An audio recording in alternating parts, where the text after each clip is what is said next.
ಕಾಂಗ್ರೆಸ್ನಲ್ಲಿ ಇಷ್ಟೆಲ್ಲ ಬೆಳವಣಿಗೆಗಳಾಗ್ತಾ ಇದ್ರೆ ಬಿಜೆಪಿ ಪಾಳೆಯದಲ್ಲೂ ಕೂಡ ಒಂದಷ್ಟು ಬೆಳವಣಿಗೆಗಳು ಆಗ್ತಾನೆ ಇವೆ. ಅದರಲ್ಲೂ ಕೂಡ ಯತ್ನಾಳ್ ಬಣ ವರ್ಸಸ್ ವಿಜೇಂದ್ರ ಬಣದ ನಡುವಿನ ಒಂದು ತಿಕ್ಕಾಟ ಇನ್ನೂ ಕೂಡ ತಾರಕಕ್ಕೇರೆ ಇದೆ. ಒಂದ್ ಕಡೆ ಯತ್ನಾಳ್ ಬಣ ಲಿಂಗಾಯತ ಮುಖಂಡರ ಸಭೆಯನ್ನು ನಡೆಸುವ ಮೂಲಕ ವಿಜೇಂದ್ರಗೆ ಟಕ್ಕರ್ ಕೊಡೋದಕ್ಕೆ ಮುಂದಾಗಿತ್ತು. ಅಂದ್ರೆ ಲಿಂಗಾಯತ ಸಮಾಜ ವಿಜೇಂದ್ರ ಪರ ಇಲ್ಲ ಅನ್ನೋ ರೀತಿಯಲ್ಲಿ ಬಿಂಬಿಸೋದಕ್ಕೆ ಮುಂದಾಗಿತ್ತು. ಇದಕ್ಕೆ ಈಗ ಕೌಂಟರ್ ಪ್ಲಾನ್ ಮಾಡಿರುವಂತಹ BSY ಮತ್ತು BYV ಬಣದ ಕೆಲವೊಂದಷ್ಟು ಜನ ಮುಖಂಡರು ನಾಳೆ ಲಿಂಗಾಯತ ಮುಖಂಡರ ಸಭೆಯನ್ನ ಕರೆದಿದ್ದಾರೆ. ಜೊತೆಗೆ 4ನೇ ತಾರೀಕು ಒಂದು ಬೃಹತ್ ಸಮಾವೇಶದ ರೀತಿಯಲ್ಲಿ ಆಯೋಜನೆ ಮಾಡುವ ಮೂಲಕ ಲಿಂಗಾಯತ ಸಮುದಾಯ BY ವಿಜೇಂದ್ರ ಮತ್ತೆ BS ಯಡಿಯೂರಪ್ಪ ಅವರ ಪರವಾಗೇ ಇದೆ ಅನ್ನುವಂಥದ್ದನ್ನ ತೋರಿಸೋದಕ್ಕೆ ಹೊರಟಿದೆ. ಏನ್ ನಡೀತಾ ಇದೆ ಬಿಜೆಪಿ ಪಾಳೆಯದಲ್ಲಿ ಬನ್ನಿ ನೋಡೋಣ. ನಮ್ಮ ವೀರಶೈವ ಲಿಂಗಾಯತರ ಅಲ್ಲಿ ಅಗ್ರಮಾನ್ಯ ನಾಯಕರು ಸನ್ಮಾನ್ಯ ಯಡಿಯೂರಪ್ಪ ಒಬ್ಬರೇ. ಇಲ್ಲಿ ಯಡಿಯೂರಪ್ಪನ ಬಿಟ್ಟರೆ ಮತ್ತೊಬ್ಬ ಯಾವ ಪರ್ಯಾಯ ನಾಯಕರು ಇಲ್ಲ. ನಮ್ಮ ಪ್ರಶ್ನಾತೀತ ನಾಯಕ ಯಡಿಯೂರಪ್ಪ ಸಮಾಜಕ್ಕೆ. ಯಡಿಯೂರಪ್ಪ ವಿಜೇಂದ್ರ ಅಷ್ಟೇ ನಮ್ಮ ಸಮಾಜ ಲೀಡರ್ಗಳು.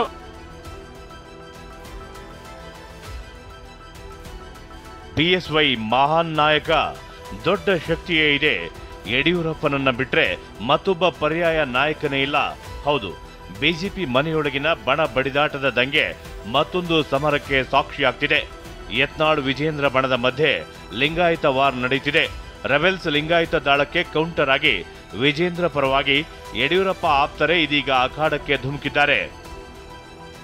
ಯತ್ನಾಳ್ BYV ಬಣದ ಮಧ್ಯೆ ಲಿಂಗಾಯತ ವಾರ್. ಯತ್ನಾಳ್ ವಿರುದ್ಧ BSY ಆಪ್ತರಿಂದ ಶಕ್ತಿ ಪ್ರದರ್ಶನ ಯುದ್ಧ. ಹೌದು, ಅದು ಯಾವಾಗ? ಮೊನ್ನೆ ಅಷ್ಟೇ ಯತ್ನಾಳ್ ಪ್ರಮುಖ ಲಿಂಗಾಯತ ನಾಯಕರ ಜೊತೆ ಸಭೆ ಮಾಡಿದ್ರು ನೋಡಿ. ಇದು ವಿಜೇಂದ್ರ ಟೀಮ್ಗೆ ಸಹಿಸಿಕೊಳ್ಳೋಕೆ ಸಾಧ್ಯನೇ ಆಗಲಿಲ್ಲ. ಇದೀಗ ಯತ್ನಾಳ್ ಗ್ಯಾಂಗ್ಗೆ ಟಕ್ಕರ್ ಕೊಡೋಕೆ ಯಡಿಯೂರಪ್ಪ ಮುಂದಾಗಿದ್ದಾರೆ. ಸಾಲು ಸಾಲು ಸಭೆ ನಡೆಸೋ ಮೂಲಕ ಯಡಿಯೂರಪ್ಪರ ಲಿಂಗಾಯತ ಶಕ್ತಿ ಏನು ತೋರಿಸ್ತೀವಿ ಅಂತ ಮಾಜಿ ಸಚಿವ MP ರೇಣುಕಾಚಾರ್ಯ ಕಹಳೆ ಮೊಳಗಿಸಿದ್ದಾರೆ. ನಮ್ಮ ವೀರಶೈವ ಲಿಂಗಾಯತರ ಅಲ್ಲಿ ಅಗ್ರಮಾನ್ಯ ನಾಯಕರು ಸನ್ಮಾನ್ಯ ಯಡಿಯೂರಪ್ಪ ಒಬ್ಬರೇ. ಇಲ್ಲಿ ಯಡಿಯೂರಪ್ಪನ ಬಿಟ್ಟರೆ ಮತ್ತೊಬ್ಬ ಯಾವ ಪರ್ಯಾಯ ನಾಯಕರು ಇಲ್ಲ. ಯಡಿಯೂರಪ್ಪನ ನೋಡಿ ಜನ ಭಾರತೀಯ ಜನತಾ ಪಾರ್ಟಿಗೆ ಮತವನ್ನು ಕೊಟ್ಟದ್ದು. ದುಷ್ಟಶಕ್ತಿಯಿಂದ ಸಮಾಜ ಒಡೆಯೋ ಕೆಲಸ ಆಗ್ತಿದೆ ಅಂತ ಯತ್ನಾಳ್ ಬಣದ ವಿರುದ್ಧ ರೇಣುಕಾಚಾರ್ಯ ರೋಷವಶಗೊಂಡ್ರು. ನನ್ನ ಭಾಷೆಯಲ್ಲಿ ಹೇಳ್ತೀನಿ, ಕೆಲವು ದುಷ್ಟಶಕ್ತಿಗಳು ಸಮಾಜವನ್ನ ಒಡೆಯತಕ್ಕಂಥ ಪ್ರಯತ್ನವನ್ನು ಮಾಡ್ತಾ ಇದ್ದಾರೆ. ವೀರಶೈವ ಲಿಂಗಾಯತ ಒಳಪಂಗಡಗಳು ನಾವೆಲ್ಲ ಒಂದೇ. ಯಡಿಯೂರಪ್ಪರ ಋಣ ತೀರಿಸಬೇಕು ಅಂದ್ರೆ ಎಲ್ಲರೂ ಕೈ ಜೋಡಿಸಬೇಕು ಅಂತ ರೇಣುಕಾಚಾರ್ಯ ಕರೆ ಕೊಟ್ರು. ನಮ್ಮ ಪ್ರಶ್ನಾತೀತ ನಾಯಕ ಯಡಿಯೂರಪ್ಪ ಸಮಾಜಕ್ಕೆ. ಯಡಿಯೂರಪ್ಪ ವಿಜೇಂದ್ರ ಅಷ್ಟೇ ನಮ್ಮ ಸಮಾಜ ಮುಖ್ಯ. ಯಡಿಯೂರಪ್ಪ ವಿಜೇಂದ್ರ ಅಷ್ಟೇ ನಮ್ಮ ಸಮಾಜ ಲೀಡರ್ಗಳು. ಯಡಿಯೂರಪ್ಪನ ಮೇಲೆ ಅಭಿಮಾನ, ಯಡಿಯೂರಪ್ಪನ ಋಣ ತೀರಿಸಬೇಕಂದ್ರೆ ಬರಬೇಕು.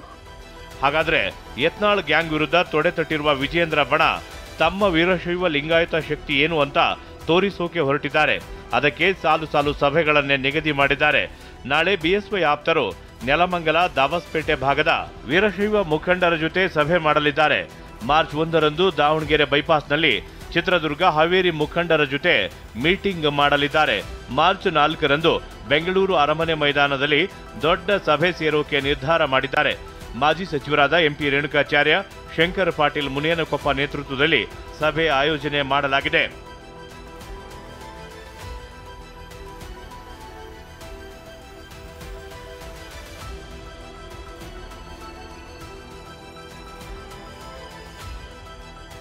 ಯಡಿಯೂರಪ್ಪ ಅವರಿಗೆ ಇಂದು ಜನ್ಮದಿನದ ಸಂಭ್ರಮ.